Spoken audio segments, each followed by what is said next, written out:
I'm here to report that there is nothing wrong in the state of Wisconsin. Wisconsin is fine. Wisconsin is great, actually.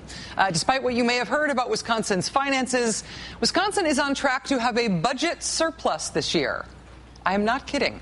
I'm quoting their own version of the Congressional Budget Office, the state's own nonpartisan assess the state's finances agency. That agency said the month that the new Republican governor of Wisconsin was sworn in last month that the state was on track to have a $120 million budget surplus this year. So then why exactly does Wisconsin look like this right now?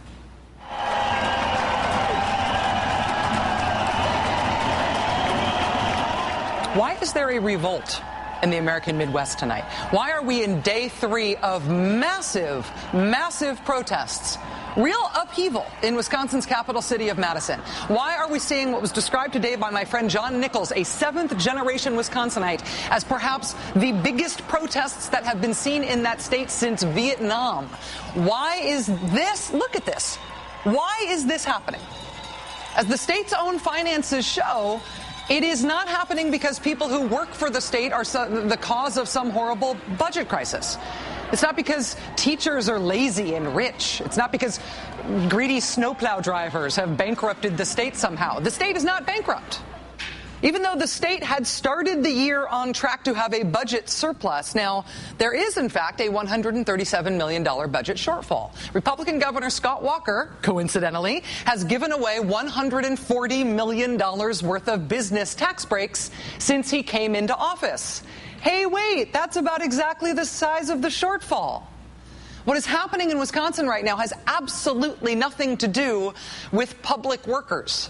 The headline here, the way this keeps getting shorthanded, is workers angry after state is forced by budget crisis to crack down. That's not what's going on. The state is not being forced to crack down. A lot of states do have budget crises right now, but heading into this year, Wisconsin was not one of them.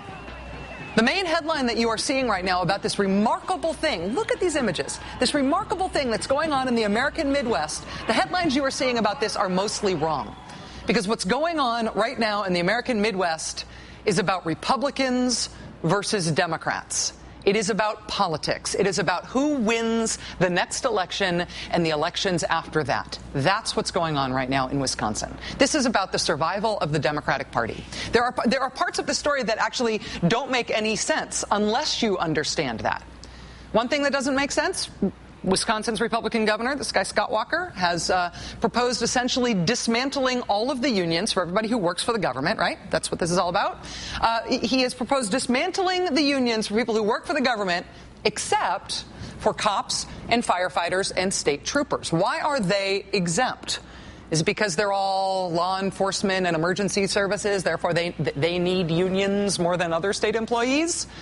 Well, it can't really be that because corrections officers are among those who are getting the shaft, while the cops and the firefighters and the state troopers are specifically exempt. Okay, what's the other thing that's true about these 3 specific unions who are exempted from this crackdown? Cops, firefighters, and state troopers. What's the other thing about them? Oh, those are the 3 exact unions that supported the Republican governor in the last election. So they get taken care of, everybody else gets dismantled. That should have been the first hint that this maybe was about politics and not about a fiscal crisis. Here's another hint. If this union busting thing that's on the table right now is all supposedly about fiscal realities, it's all nothing personal, we just got to take these dramatic actions, we got to save some money, then why does this supposed budget bill have stuff in it with no fiscal impact at all? Stuff that saves the state of Wisconsin no money, brings in no additional revenue, cuts no spending. Stripping collective bargaining rights from specific groups of people who work for the state is something that has 0 fiscal impact. So why do that? What's happening in Wisconsin right now is not about a budget. This is about elections. This is about the Republican Party going after the institutions that make it possible for Democrats to win elections in America. I think that people sometimes confuse the idea of liberal with the idea of optimist. I am living proof that these two things do not always coincide. I'm pretty much as liberal as they come. I generally see things as darkly as you possibly can. Like, you know how people say the people united can never be defeated? My version of that has always been the people united make a bigger target. You've probably also seen this liberal bumper sticker at some point in your life, right? It's the one fish that looks really calm and happy, about to get eaten by the even bigger fish. But that bigger fish is actually made up of tiny little fish that have organized themselves into a fish shape. Right? The idea here is that small numbers of people organized together can defeat large enemies. It's nice, right? This is a nice liberal idea. But I have always imagined that to have a third element. See, I told you I'm the dark cloud. Yes, it is great to have a whole lot of tiny little fish organized and doing the same thing. That can be very impressive. But if a giant sharky fish comes along, then all those little fish can go in one big sharky bite. It is not sweet or sentimental, but that is the rough and illiberal and basic mathematical truth of politics, particularly of money in politics. It is great to have a lot of like-minded people individually, doing their own thing, pulling for the cause. It is great. It's often heartwarming to see it. But what is really, really great is to have some freaking heavy hitters on your side when it's important for you to win. To have institutions, organizations, committees, PACs, political parties that can make big impact political moves, that can keep up with or even outspend the organizations on the other side. There's a reason that all those oil billionaires that Karl Rove has on speed dial, there is a reason that those oil billionaires don't just make their own individual I'm an oil billionaire campaign contributions. They pool all of their money in Karl Rove's American Crossroads organization, so then Karl Rove can make multi-million-dollar impact moves in election years. It is nice to have a lot of little fish, but sometimes it is the biggest fish that eats the best. In 2008, the groups that spent the most money on elections that year were the Chamber of Commerce, the giant right-wing PAC Freedom's Watch, the National Rifle Association, and, hey, wait, what are all those weird little initials? Oh, yes, Service Employees International Union, and the American Federation of State, County, and Municipal Employees, the Public Employees Union. In 2010, post Citizens United, 7 of the top 10 outside spending groups in the election were all right-wing. Chamber of Commerce, both of Karl Rove's groups, the American Future Fund, Americans for Job Security, all of these right-wing groups, the only non-conservative groups that cracked the top 10 were the Public Employees Union, the SEIU, and the Teachers Union. That's it. Unions are the only competition Republicans have in electoral politics. Post Citizens United, conservatives look at this and they smell blood. I mean, compare this to 2008. They have knocked the unions down to 6th and 7th place. Without unions, essentially all of the big money in politics would be right-wing money. All of it. That is not hyperbole. All of it. Unions are the only players. They are the only fish of any size on the liberal side. And, it is nice to think, well, I have this really awesome PTA group. Bake sales. I've got a meet-up, drinking liberally, book club, honk for peace thing that I do on Wednesdays. We could probably raise some money. It is true that those are good things. It does all matter, but nothing matters as much as this. I realize it is not romantic sounding, but this is really how it works in politics. This decides who wins elections and who loses them. And if Republicans can use public policy to destroy their only competition for big political money, if they can use public policy to destroy the only major institutions that help Democratic causes at election time, then Republicans can run the table. Beyond just the money, though, a move like this also destroys the get-out-the-vote and organizational capacity of unions, which makes a huge difference on Election Day. You may remember we went to Nevada to cover the Harry Reid-Sharon Engel Senate race right before the elections in November. Essentially, every poll in the state said Sharon Engel was going to win that race. But you know who was working their butts off for their chosen candidate, who was Harry Reid? These guys were. The Culinary Workers Union in Las Vegas. This is what we saw. We shot this footage ourselves. We got on the ground in Nevada just days before the election. Culinary Union working around the clock, going door to door to round up votes for Harry Reid, to get people to the polls on Election Day and to get them there for early voting.